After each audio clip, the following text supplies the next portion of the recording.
I recently had a spiritual cor- growth breakthrough of some kind, I think. And I'm making this video in part for my own kind of video journaling, and in case some of you might find it interesting or useful, maybe. Um, I want to give thanks to the teachings of Michael Singer. He wrote The Untethered Soul, as well as The Surrender Experiment. Those are two of his books.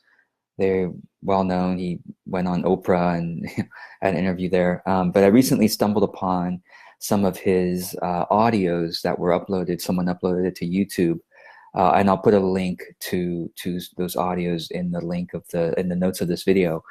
And basically, he really reminded me, woke me up to the idea of witness consciousness again. I had encountered the idea decades ago, probably reading Krishnamurti, back in college or whatever, and various Zen or Buddhist writings. And I never, I mean, I found it interesting, but I feel like I'm actually kind of getting it now, or at least I'm getting it to a new level that I didn't before. And the idea of witness consciousness is basically this.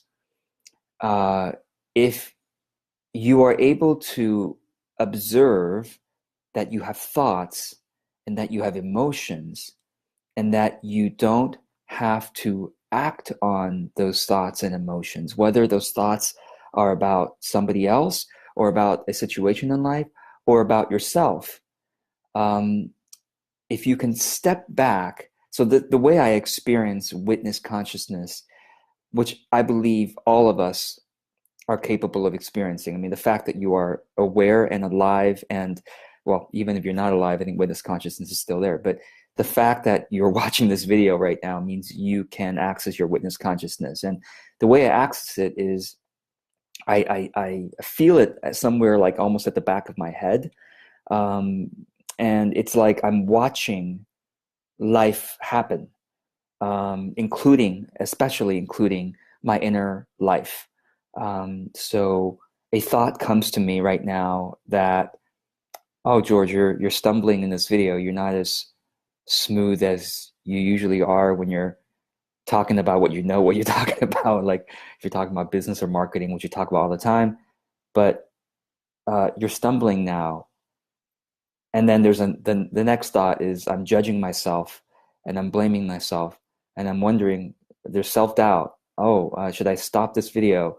Are people going to find me foolish? And I'm noticing these thoughts. And in the past, before I focused on witness consciousness, I used to, of course, emotions come with these thoughts, and then I would get into the emotions and probably take action as a result of the thoughts and the emotions, right? So, for example, if I'm blaming myself for stumbling right now and not being smooth, the emotion it may come up as self-judgment of anger or of disappointment or whatever it is, and then the action might be to get nervous, or maybe that's a reaction. Get nervous. The action might just be to quickly stop the video as quick as I can, right? Or another example. I just got back from vacation. Wife and I took a trip, and when we're traveling, which we don't do very often, but when we travel once in a while, the natural stresses of traveling can create arguments, right? Can create disagreements. And in the past, for example, if let's say I perceive her as blaming me for a certain thing. I'm sure I blame her more than she blames me. But anyway, let's say I perceive her as blaming me for a certain thing. And then I get angry. The emotion naturally, I perceive the blame. I perceive it as blame. And then the emotion naturally arises as anger and defensiveness. And then that emotion leads to additional thoughts of, well, but what about you? You had a hand in this. You didn't do this and you didn't do that, right? Let's say we're trying to catch a flight and we're late or whatever. But you didn't do this, you didn't do that. And you're always like this, right? And so all these things happen almost simultaneously without choice. And that's the key, is typically the typical human, as I have been my whole life, lives without without that much choice, that much free will, really, because we're just being swept up by thoughts coming in.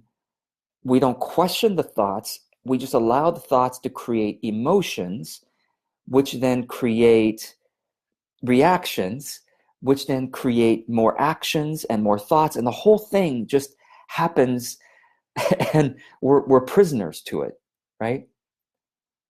And witness consciousness has allowed me to observe those thoughts as thoughts and go, oh, there's a thought. I know, I mean, and as I'm talking about this, a lot of you are like, George, that's like, meditation 101, that's like mindfulness 101. What are you talking about, right? I know it is. I've heard of, all my life, but I'm kind of seeing, I'm like radically experiencing it differently now. It's like I can actually see it. Whereas before I knew it as a theory and I kind of saw it once in a while, but now I'm actually like seeing it all the time. And especially my own self-judgments. I'm seeing it now. I'm like, oh, there's a self-judgment. And the key, I think, so kind of the steps I'm taking to experience this. Step number one, like if I were to start my own, witness consciousness school, like this would be step one. Step one is just to practice noticing that you have thoughts. And again, none of this is original to me. People have been teaching this for thousands of years, and most recently I heard it from Michael Singer's audios on YouTube, which I'll link in the notes of this video. Step one is to notice that I have thoughts, whether it's about, oh, there's a painting on the wall. The fact that I verbalized it in my head is a thought. Or, oh, I'm judging myself. My voice is a little different today. Particularly self-judgments, and particularly judgments of other people, and particularly judgments of events, to practice noticing those things, not as the fact that this painting is bad, or that my voice is weird today, or I'm stumbling today, or she did something wrong. Particularly step one, practice noticing our judgments, not as the truth of reality, but as a thought that. And at one time, I happened to stumble upon a book and I read it, and they called thoughts the secretions of the brain. That's interesting. Think of it as your brain's secretions, like secreting a little liquid. Thought, oh, this thought, this electromagnetic thing. It's a secretion. It's not a reality. The fact that she did something then that's bad, and that's bad for her, and that's bad for me, that's not reality. That's just my perception of something that happened. Someone else, a third party, could look at that situation as totally comical, for example, that they could be like laughing at this situation. Or another person could be looking at this as an anthropologist, and go, oh, isn't it interesting that his upbringing made him react habitually in this way, and that made her react. Isn't it? So any situation could be interpreted a million different ways, depending on the person's, perceptions, education, language, the weather that day, whatever it is. Step one, practice observing that there's a judgment happening, whether it's about her, him, them, life, this situation, this cat that's about to jump on my lap, about myself. Oh, I'm a little nervous right now. Oh, maybe people don't like what I'm saying, or people think I'm boring right now. And people think why my arms are like this. It's because my cat, and have to justify myself. And I'm holding up my cat because I think it's going to be better for the video. And I'm judging that I'm trying to be popular. All these are judgments. And I like, step one is just to notice that. Like I feel like, and once you do that, you've won, and again, I'm not saying this. One thing I don't want to say is that my spiritual path is for everybody. I'm just recording this for my future self to look back and go, oh, isn't that interesting? That was where I was back then, right? So step one, I feel like I've won. I feel like I've succeeded when I was able to observe, oh, there's a judgment there. Oh, isn't that interesting? Because the fact is, maybe the foundation of all this is everything passes. Everything passes, including the judgment, right? Notice, I mean, and I'm talking to myself again, any emotions I've had in the past about, oh, this is the worst day of the worst occurrence of my life. This is terrible. I'll never get over this. I probably forgot about it. How many of those have I had in my life? Probably dozens, if not hundreds of worst things that ever happened to me. I probably forgot about them. It passed. It really did. It really passed. So will this judgment. So will this is bad situation. It's going to pass. It's a judgment. It's a judgment. It's a perception of a reality. Objective reality is happening, and I'm putting a preference on it, a judgment to say, well, I think reality should be like this, when of course reality has been evolving for 14 billion years. And it just, all the molecules and all the situations happen to create this arising of this objective situation, this physical reality. And I'm putting a judgment saying, I'm God. I think reality should form itself in this way. You see? So I'm playing God when I'm putting a judgment on top of it. And I'm just noticing the judgment. Oh. And so the practice of the witness consciousness for me is to be able to step back to the back of my head and notice the judgment. It's like the front of the head kind of happening there. Oh, judgment. Oh, there's a judgment happening here. And so that's step one for me. And I feel like I've succeeded when I've done that. Step two for me is to be able to be compassionate toward that judgment and to produce hope. So this is how I do it. When I judge myself, oh, George, you should be a better speaker. Oh, George, you should prepare for this kind of thing more. Oh, George, you shouldn't try to hog the limelight on a Facebook Live. Oh, George, all these judgments. And when they come up, or another situation where if my wife does something that I perceive will be harmful for my health or her health or whatever, right? Especially me, like sometimes I'm a health nut, and I think, no, sweetie, you should take your vitamins, or you should do this. This is bad for you. It's bad for your health. Don't you care about your health? Right? That judgment happening. Judgment, preference. What I think reality should be. Maybe she's meant to do certain things. I don't know. I mean, maybe that's better for her health. I don't know. Maybe not taking her vitamins today is somehow going to be better for her health in the long term. I don't know. Maybe, sleeping late today was somehow better. So I'm playing God when I think, no, you should do this because science says this, and blah, blah, blah, blah, blah, right? I'm meaning for her good, or she does something, and it's bad for me because of certain consequences. Judgment, right? Judgment, preference, playing God, right? Noticing that. And then the second step, right? After practicing noticing that, the second step is to try to bring compassion and hope into the student. And the way I do that is and this is a weird thing about witness consciousness I've noticed. It's very quiet. It's kind of like a blackness, like an emptiness, well, maybe that's what Buddhists mean by emptiness, right? But it's kind of like this, I don't know if it's white or black, I don't know, but there's nothing there. It's really just quiet. It's almost like there's somebody in the room with me, kind of watching the whole thing without emotion.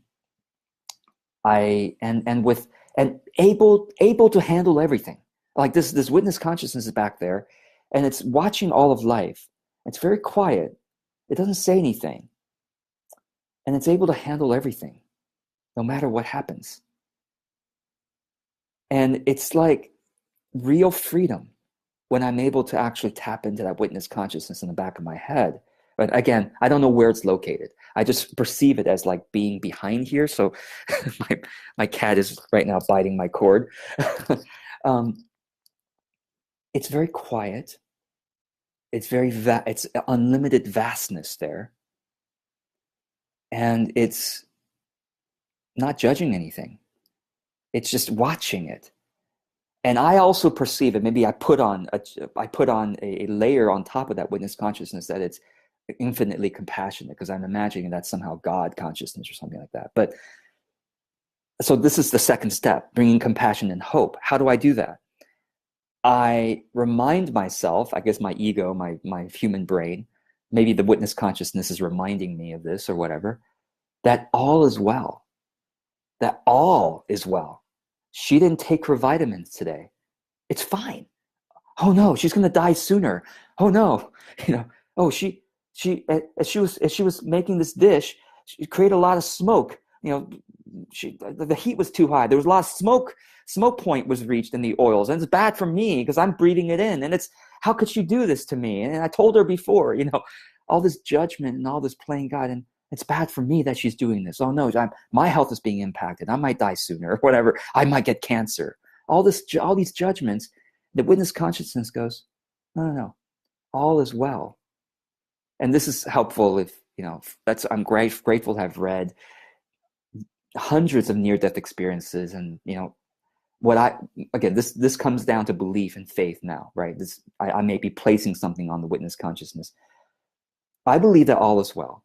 That's my personal belief, meaning literally, however everything happens, if my health is impacted, if my finances are impacted, if my career is impacted, if my relationship is impacted, it doesn't matter. Someone did something that was bad for me, or someone's doing something someone I love is doing something that's bad for her or for him. All is well. In some way that I don't understand, things are happening as it's meant to happen. All is well. Oh, my dog, is doing something that's bad for his health or whatever. It doesn't matter. All is well. And all is happening as it's meant to happen. And we will all be taken care of in some brilliant and amazing, profoundly beautiful way that we can't even imagine right now. That it's all going to turn out well, I should say. And in some big picture, all is well right now. That we have no idea why or how. How can this be happening in the world and all is well? How can racism, how can sexism, how can all this be happening? And people are dying in wars not of their own making. And people are dying of diseases that we can cure, but billionaires aren't holding on to their money. The selfishness, the greed, all is some weird way well. I don't understand it. That's just what I've read. And I believe in it. I have faith in it. And I have faith that all will turn out well. We'll look back at, after this life or whatever and go, oh my God, that was beautiful. That was enormously beautiful. And that was another thing that I learned from Michael Singer, is part of the witness consciousness. You could just go, the drama of life is gorgeous. It's beautiful. Oh my God, someone I loved has died. And I feel these emotions of grief and loss and sadness that I didn't get to say this. I didn't get to do that with that person or for that person. And instead of getting depressed and killing myself, to have the witness consciousness means to watch all those emotions and the thoughts go by, and to observe it as beautiful. It's like we're watching a movie. We're not just watching a movie, and some people believe that this whole universe is a virtual simulation, right? It's a computer game. This whole universe is somehow digital. It's a virtual simulation. Like you are a character, you are an avatar, just like that movie Avatar. You are an avatar in this virtual simulation right now. You're playing a game that is so real you can't tell the difference between reality and the dream. It's such a realistic game. And even Elon Musk, right? He says that there's only 1 in a billion chance that this is base reality, that this is actual. Chances are that we're living in a simulation, right? So literally our computer games are already quite realistic right now. And they're going to get so realistic one day that we can't tell that we're in a computer game right now. Like, this is so real. Like, we've stepped into the avatar and we're just playing the game. And then the question is, how do you win points in this game? What's the purpose of the game? And that's the question, is the purpose of life, right? Some people are thinking they're winning points by earning money, getting more money, accumulating more pleasures and vacations and pleasurable experiences, and controlling life the way that their pleasures want to control them. But then some people also think that the winning of the game of life, the points, is actually winning in virtues. This avatar growing in experience points, growing in, this avatar just grew in love. This avatar just grew in wisdom. this avatar, it's called George Cal, that the witness consciousness is able to control, has just grown in wisdom and grown in love and grown in patience and grown in freedom, no matter the situation, right? Maybe that's the winning the game of life. It's, so step two, right, is this reminder to myself of what is truth and what is the purpose of this game, this virtual simulation we're living in called life. And therefore, I can bring compassion to the emotions that are arising. And the way I think about it is, it's almost like these emotions that are arising, the judgments, are like a kid that I love, a child within me. And some people actually literally call this like an entity within you, right? Like a negative entity that's arising, it's attached to you. But instead of fearing the negative entity and hating it and wanting to detach from the negative entity, I feel compassion for it. A hungry ghost, right? Instead of like fearing it, oh my God, this negative entity, it's possessing me, right? It's attached to me all my life. I bring compassion. It's like a kid that is part of me, part of this avatar anyway.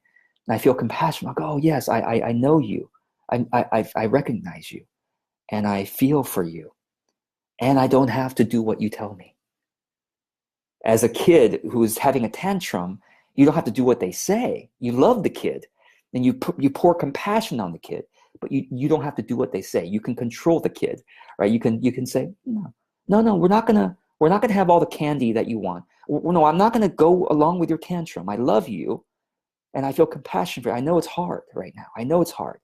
You didn't get your candy. You didn't get the thing that you wanted, the toy that was promised to you. You didn't get that, right? Oh, some kid bullied you. I'm so compassionate toward you, but we don't have to live in this tantrum, right? I feel compassion, and I watch that emotion arise, that of self-judgment and throwing a tantrum. I feel compassion. I go, I love you, and it's okay. It's all going to be okay. And I bring the reminder of the purpose of life and the truth of the whole big picture. That's step two, bringing that big picture, and having, maybe step three then is having compassion on the kid of these emotions that are arising from these judgments of myself or of somebody else or of a situation. I guess, okay, so step one, practice of witness consciousness, noticing the judgments, noticing the emotions that are arising as a result of the judgments, right? From the front of the head, from the back of the head, noticing the front of the head having those emotions, and the heart having those judgments, right? Or the emotions. Step two is to remind myself from about the bigger purpose of life, and I'm judging myself for going way too long now. Sorry about that. And then step three is to have compassion based on that bigger understanding of life, to have compassion for these negative emotions or the negative entities or whatever it is, and to not have to go along with it, right? So step four is, once I am allowing the emotions to arise and then pass, I'm allowing the judgments to just kind of pass, and letting the emotions of judgments or anger or sadness or depression or disappointment or fear, kind of letting it pass, watching it and having compassion on it, letting it pass, letting it dissipate. Then step four is that I have a choice now. I can do something differently in this situation. And the choice for me is, what would be more loving and wise as an action in this situation? What would bring more love into the world? What would bring more wisdom to the situation? What is the action that would increase love in the world? What action would demonstrate wisdom in the world, right? In this situation, towards this person, towards myself. And that's the four steps. Anyway, I'm just beginning. I feel like I'm a beginner in spiritual growth right now. I'm like, oh my God, like, people have been teaching this for thousands of years. I've heard it all my life. How come at this age, I'm just starting to understand it at this level? And I'm sure if I've watched this video in a year or 5 or 10 or 20 years from now, I'm like, George, you were right in the beginning there, right? But anyway, I'm documenting this for my future self. Thank you for watching, those of you who are joining me on this journey and this sort of documentary, self-documentary. Thanks, Kat and Sharon, Damien, Rebecca, Heather, Bryce, Alex, for joining me. Those are the folks I can see right now in the comments area anyway. So um, anyway, I hope this is interesting in some way, and I wish you witness consciousness today. And I wish you lots and lots of compassion for yourself, particularly, and for your own judgments about yourself. And I wish you wisdom uh, that can come into the situations that you're in today. So blessings to you, and thanks for joining me.